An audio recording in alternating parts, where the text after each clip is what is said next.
Bapak Ibu yang dikasihi oleh Tuhan, kita masih masuk dalam minggu penampakan Tuhan Yesus. Oleh karena itu, saya mengajak kita semua untuk membuka kebenaran firman Tuhan pada pagi hari ini yang terambil di dalam Ulangan pasal yang ke-31, ayat yang ke-14 hingga ayat yang ke-22.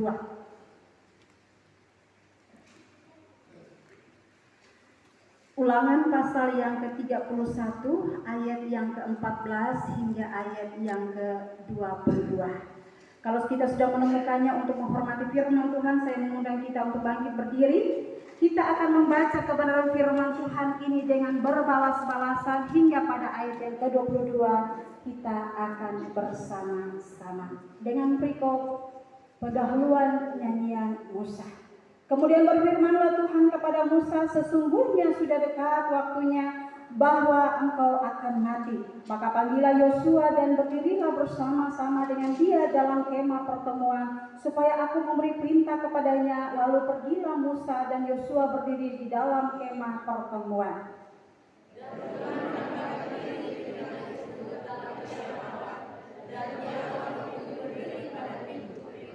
Tuhan berfirman kepada Musa, ketahuilah, engkau akan mendapat perhentian bersama-sama dengan nenek moyangmu, dan bangsa ini akan bangkit dan bersinar dengan mengikuti Allah asing yang ada di negeri. Kemana mereka akan masuk, mereka akan meninggalkan aku dan mengingkari perjanjianku yang kuikat dengan mereka.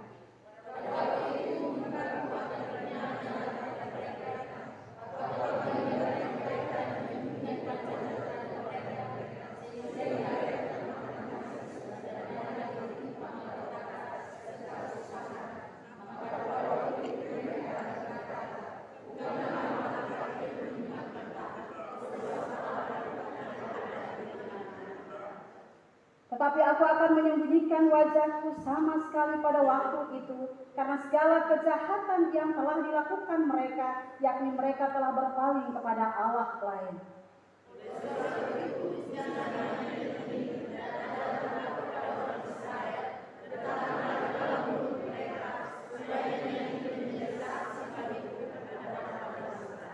Sebab aku akan membawa mereka ke tanah yang kujanjikan dengan sumpah kepada nenek moyang mereka, yakni tanah yang berlimpah-limpah susu dan madunya. Mereka akan makan dan kenyang dan menjadi gemuk, tetapi mereka akan berpaling kepada Allah lain dan beribadah kepadanya. Aku ini akan dinista mereka dan perjanjianku akan diingkari mereka.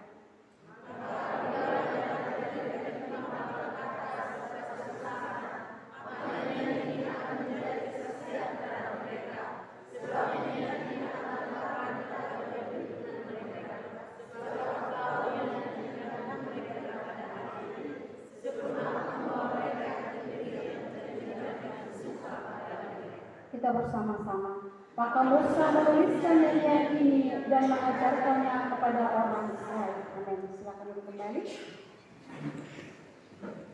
Dikatakan berbahagialah setiap kita yang bukan saja setia membaca dan merenungkan setiap firman, tetapi kita yang berbahagia adalah kita yang mau menjadi pelaku-pelaku firman Tuhan.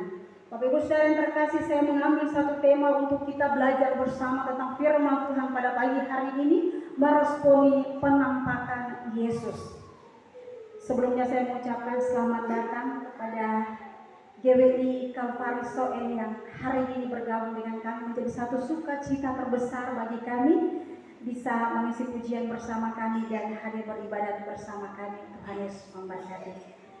Bapak Ibu saudara yang terkasih dalam Tuhan Yesus Kristus, kebanggaan kita sebagai orang percaya bahwa Allah kita yang kita sembah adalah Allah yang hidup, yang menjadi pokok pembahasan kita pada pagi hari ini terambil di dalam pasal ayat yang ke-15. Dan Tuhan menampakkan diri di kemah itu dalam tiang awan dan Tuhan menampakkan diri di kemah itu dalam tiang awan, dan tiang awan itu berdiri pada pintu kemah. Bapak Ibu saudara yang terkasih, inilah kebaikan Tuhan. Inilah yang mau ditunjukkan Tuhan kepada kita, bahwa Ia hidup untuk mengubah, untuk membuat kita menjadi pribadi yang berarti dan berharga. Karena Dia Allah yang hidup, maka bukan hanya sebuah konsep bahwa Allah itu ada di sorga, tetapi ia ada bagi saudara dan saya dalam setiap saat dan waktu. Karena itu dia disebut Immanuel, Allah beserta dengan kita. Sangat luar biasa kita memiliki satu pribadi Bapak Ibu Saudara yang nampak di dalam diri kita untuk membuktikan bahwa ia hidup. Ia mampu mengubah seluruh kehidupan saudara dan saya saat kita hidup dalam kehendak dan rencana Dia. Yesus menampakkan diri untuk meyakinkan kita bahwa kita tidak berjalan sendiri. Kita memiliki satu pribadi yang luar biasa bagi saudara dan saya. Pertanyaannya adalah, bagaimana Tuhan menampakkan diri di dalam kehidupan saudara dan saya? Pribadi lepas pribadi. Yang pertama, Yesus menampakkan diri melalui jawaban doa kita. Waktu kita berdoa, kita tahu bahwa Dia bukan Tuhan yang jauh dari kita. Ada pujian yang mengatakan bahwa Ia hanyalah sejauh doa. Karena itu begitu dekatnya saudara dengan saya bersama dengan Tuhan. Tetapi terkadang kita tidak dapat menyadari penampakan Dia, tidak dapat menyadari kedekatan kita dengan Tuhan oleh karena kita membagi hati. 50% untuk Tuhan, 50% untuk kedagingan kita. Bagaimana Tuhan mau menguasai kehidupan saudara dan saya kalau kita tidak memberi hati dan kehidupan ini sepenuhnya ada dalam kedaulatannya Allah. Tuhan ikut merasakan kepedihan saudara dan saya, ikut merasakan air mata saudara dan saya.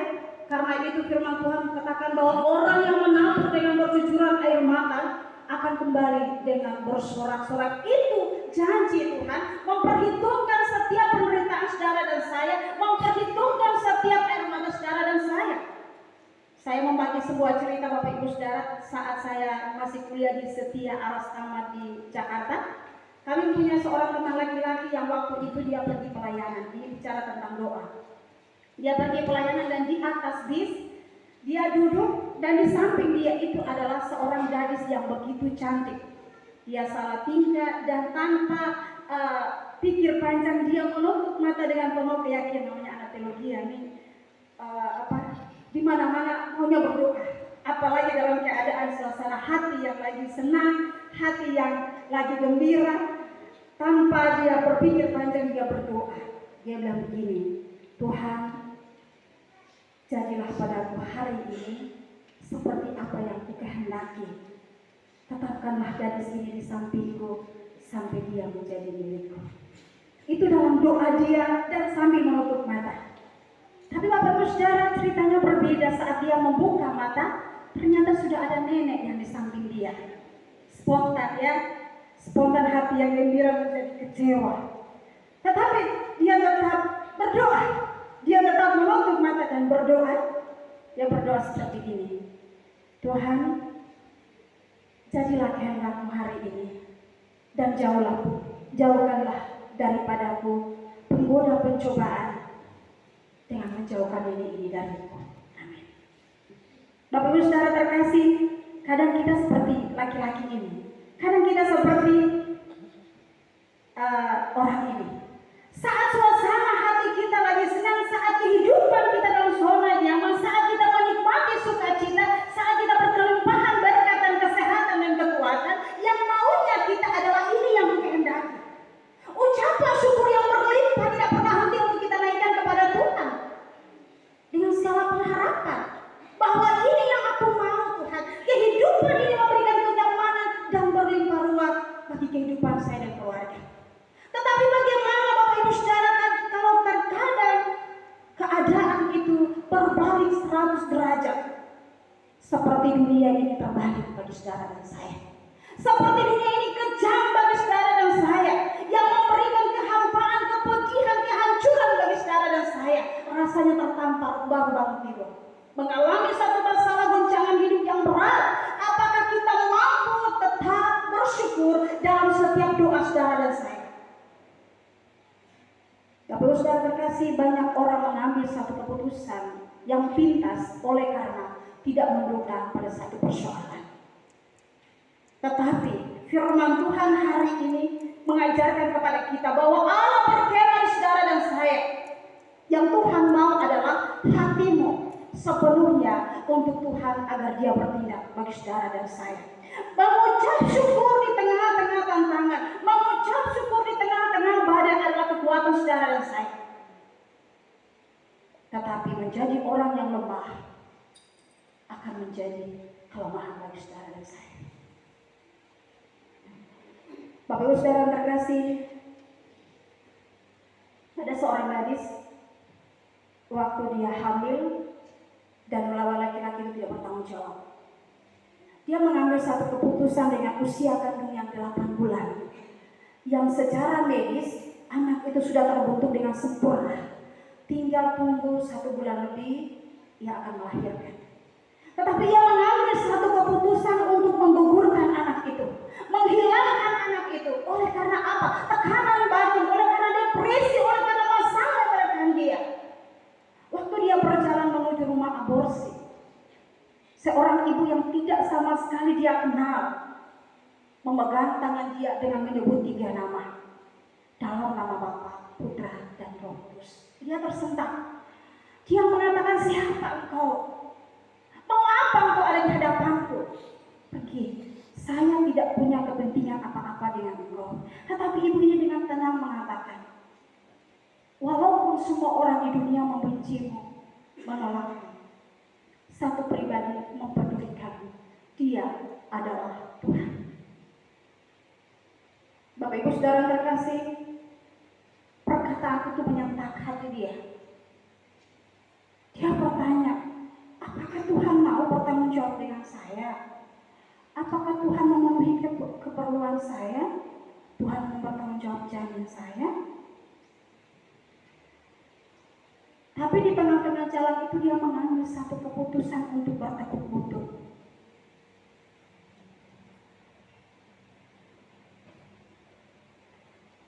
Dengan nada lantang dia katakan, Tuhan, saya milik Tuhan. Tunjukkan kalau Tuhan itu berkuasa. Dia kembali ke rumah, dia mengambil keputusan untuk melahirkan dengan baik, membesarkan anak itu, dan saat ini anak itu menjadi penyanyi terkenal, Chrisya. Terkadang Tuhan tidak memberikan kita lautan tenang untuk kita memiliki kehidupan yang adem, yang happy. Tetapi terkadang Tuhan mengizinkan gelombang laut itu menerpa saudara dan saya, agar kita tahu bagaimana kita bisa menghadapi gelombang itu dengan kekuatan Tuhan. Menjadi pertanyaan, kenapa kita kalah? Kenapa kita mundur dari tantangan? Kenapa kita berhenti menghadapi suatu tantangan?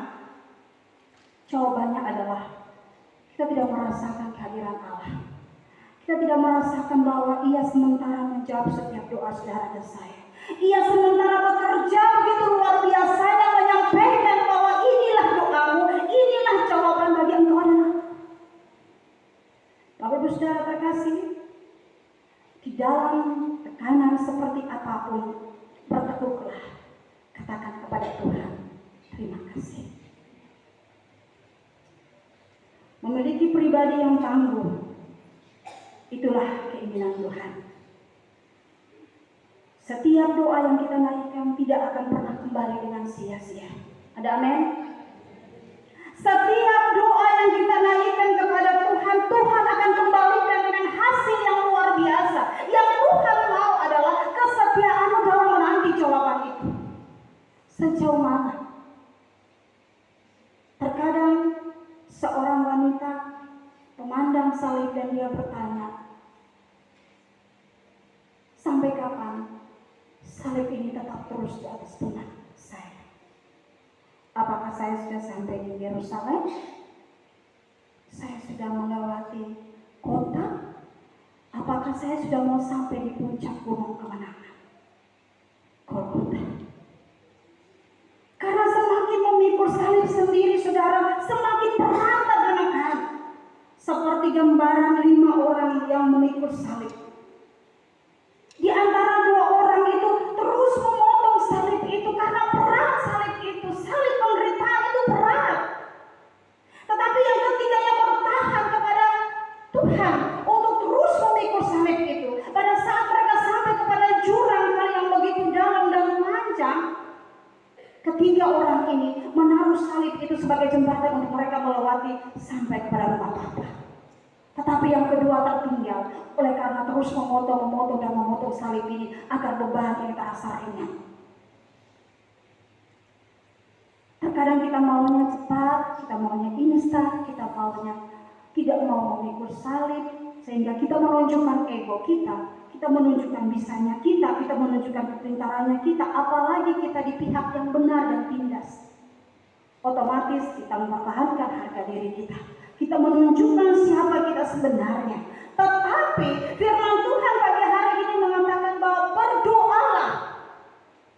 Kalau tadi pujian dari Kalvari, PGWI Kalvari Soe dengan bahasa Timur yang luar biasa, mungkin saya tidak begitu memahami dan jemaat juga tidak banyak yang memahami akan kebenaran pujian yang tadi dinyanyikan. Tetapi yang saya mengerti bahwa menceritakan kebaikan Tuhan dan tetap berdoa. Begitu Bapak? Ya? Menceritakan kebaikan Tuhan dan tetap berdoa. Hanya dengan doa kita menaikkan komunikasi dengan Tuhan. Hanya dengan doa kita mengungkapkan setiap isi hati saudara dan saya kepada Tuhan. Karena sekolah minggu, biasa guru sekolah minggu mengajarkan bahwa telepon yang gratis kepada Tuhan hanyalah doa. Maka Bapak Ibu Saudara terkasih, mari saudara dan saya kita merendahkan diri di hadapan Tuhan, karena jawaban doa ada di depan mata saudara dan saya. Tergantung bagaimana pribadi saudara dan saya membangun hubungan itu yang erat dengan Tuhan untuk menikmati jawaban yang indah dengan Tuhan. Hal yang kedua, meresponi akan penampakan Kristus dalam kehidupan saudara dan saya itu ketenangan saat menghadapi badai. Waktu kita menghadapi setiap masalah, kita memiliki pribadi yang menanggapi masalah itu dengan berbeda-beda Bapak Ibu Saudara.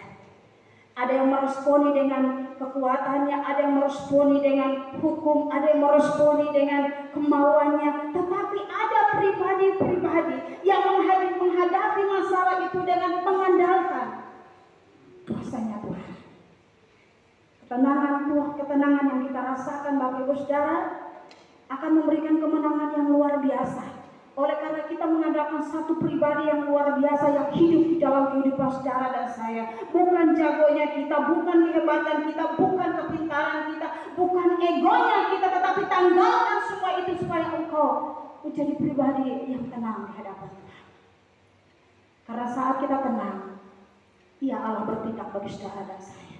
Tetapi saat kita bertindak, bagaimana Ia bertindak bagi saudara dan saya?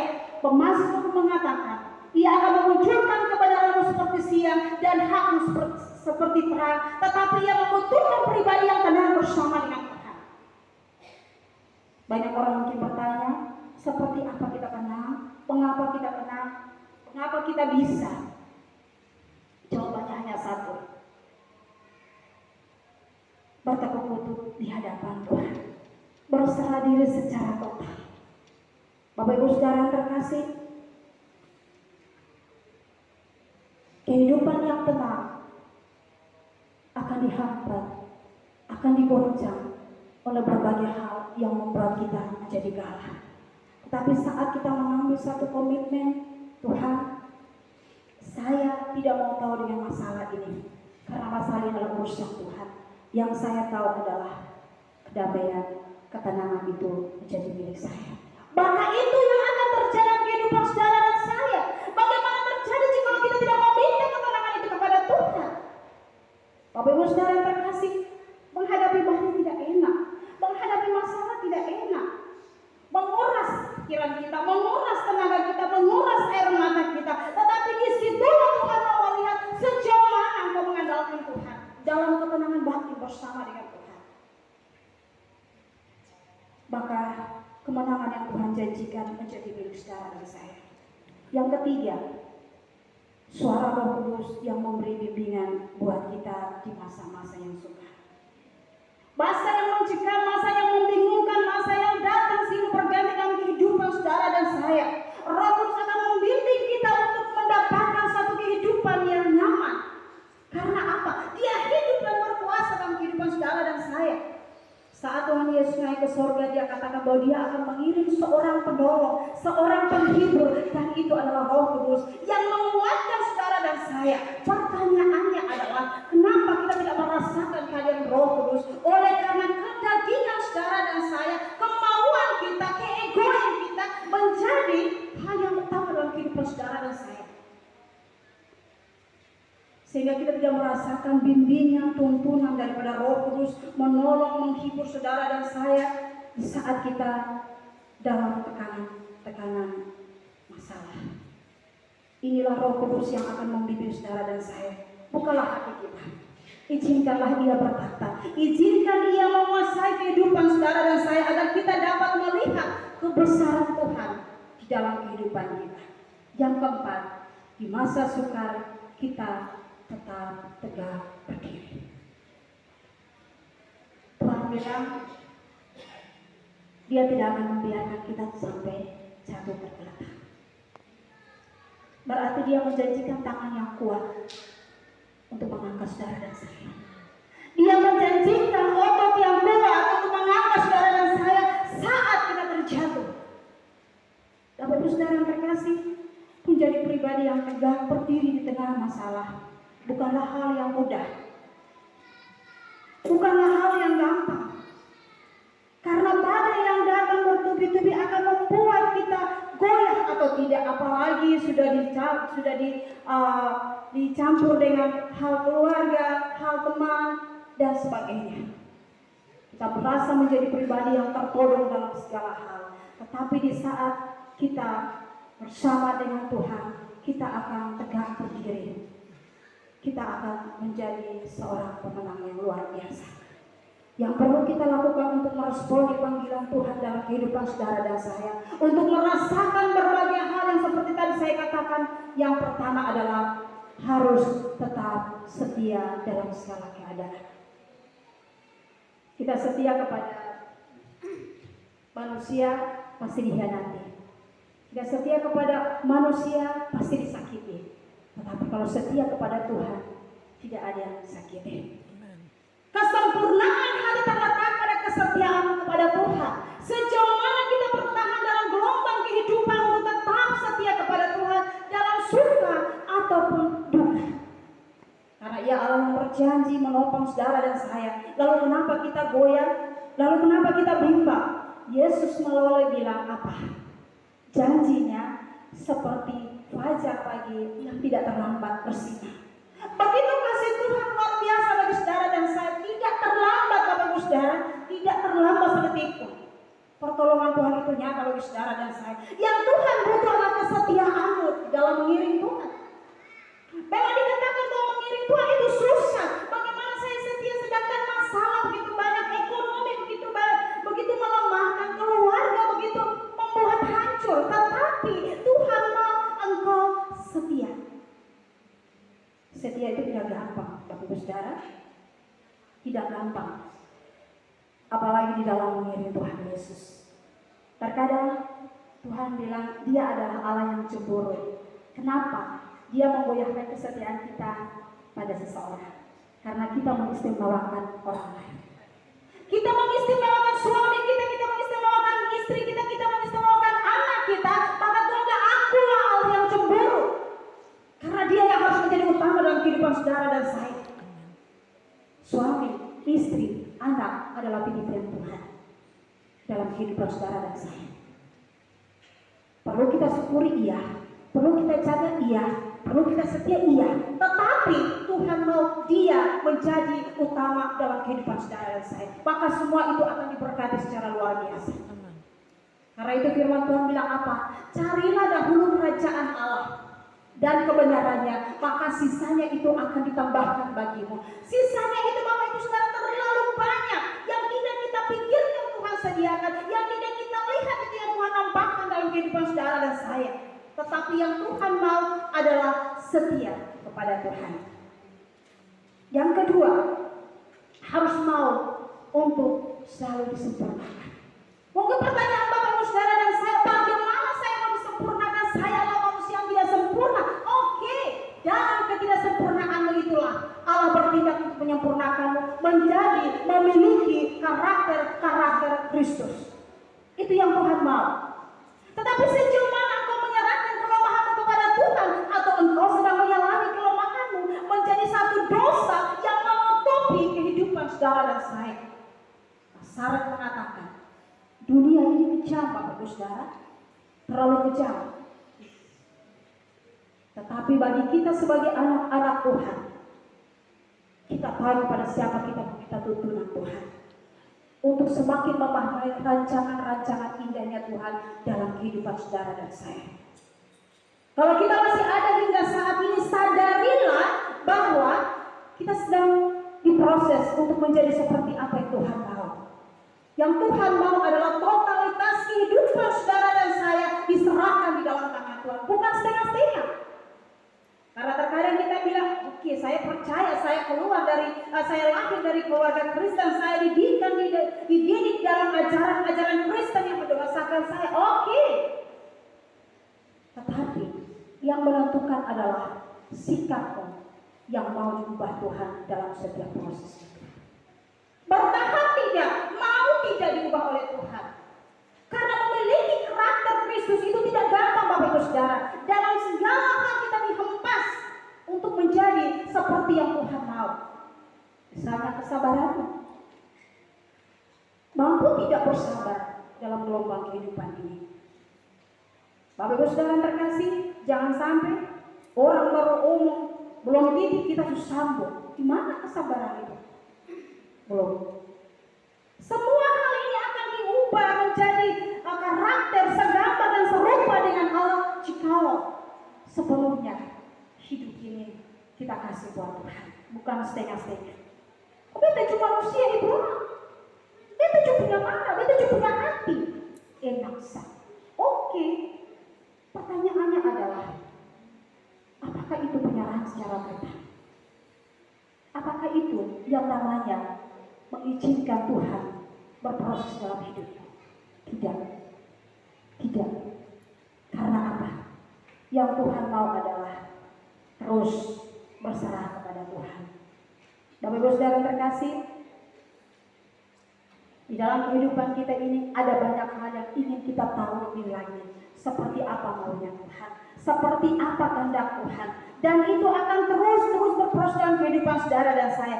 Janganlah menjadi pribadi yang memberontak kepada Tuhan. Janganlah menjadi pribadi yang ego kepada Tuhan. Tanggalkan semua itu. Izinkan Tuhan menyempurnakan kelemahanmu menjadi karakter-karakter Kristus yang ada, yang akan keluar, yang akan nampak dalam sikapmu, dalam tutur katamu, dan dalam setiap perilaku kita. Yang ketiga, memiliki hati yang lembut. Harus selalu mempunyai hati yang ingin tahu apa maunya Tuhan dalam kehidupan saudara dan saya. Di balik setiap hal yang kita hadapi akan mengubah saudara dan saya. Tetapi yang Tuhan mau adalah kelembutan hatimu.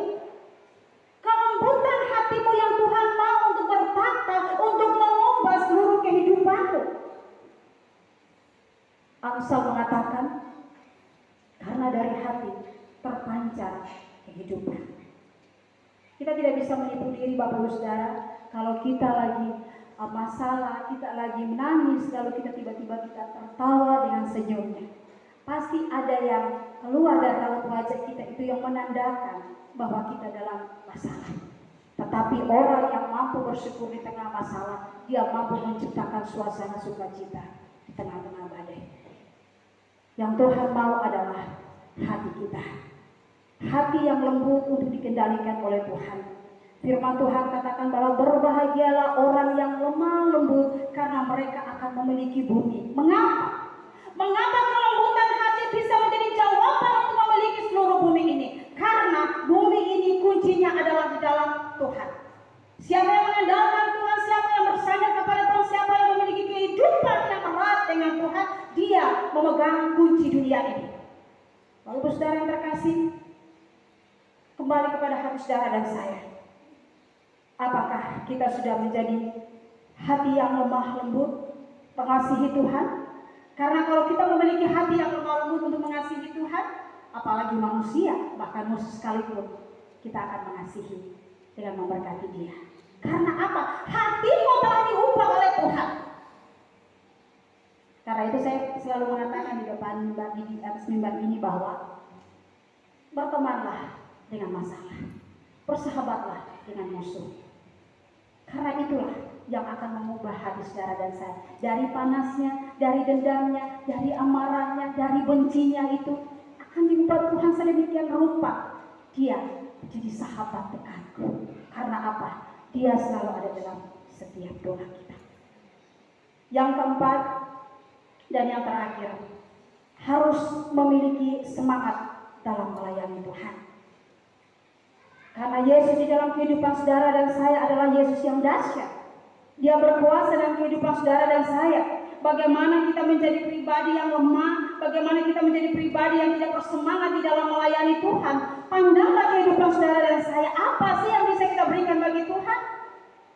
Pandanglah dan bercermin kepada firman Tuhan, apa yang berharga dari diri saya yang saya mampu berikan kepada Tuhan sebagai ucapan syukur saya kepada Tuhan. Tidak ada Bapak Ibu Saudara.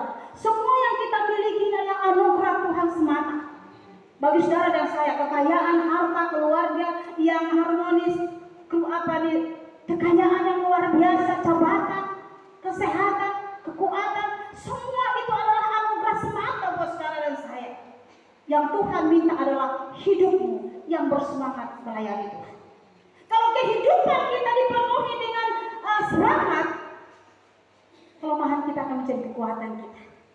Kalau kehidupan kita dipenuhi dengan semangat, maka kita akan melihat masalah itu begitu kecil di hadapan kita. Saya pernah mengatakan di depan sini bahwa masalah itu di mata Tuhan hanyalah sebuah debu. Sebuah debu itu walaupun diangkat dengan sendok berkali-kali ditaruh di dalam plastik, belum merasakan beratnya. Karung pun belum merasakan beratnya. Seperti itu masalahnya. Terlalu kecil di mata Tuhan kalau kita mengandalkan Tuhan. Tetapi jika kita melihat masalah itu begitu besar, kuasa Tuhan begitu kecil. Tetapi kalau kita katakan kepada masalah itu, kuasa Tuhan lebih besar dari masalah itu, maka kita akan melihat kemuliaan-kemuliaan Tuhan nampak dalam masalah itu. Family Voice mengatakan, dalam segala hal hanya Yesus yang sanggup menolong saudara dan saya. Amin. Hanya Tuhan Yesus, Bapak Saudara. Mengandalkan orang kita kecil, mengandalkan manusia kita kecil, tetapi mengandalkan Tuhan akan memberikan kekuatan dan kedamaian. Terlebih daripada itu, kemenangan sejati akan kita raih. Firman Tuhan menjadi berkat bagi kita semua. Bapak Ibu Saudara yang terkasih, saya mengundang kita untuk bangkit berdiri.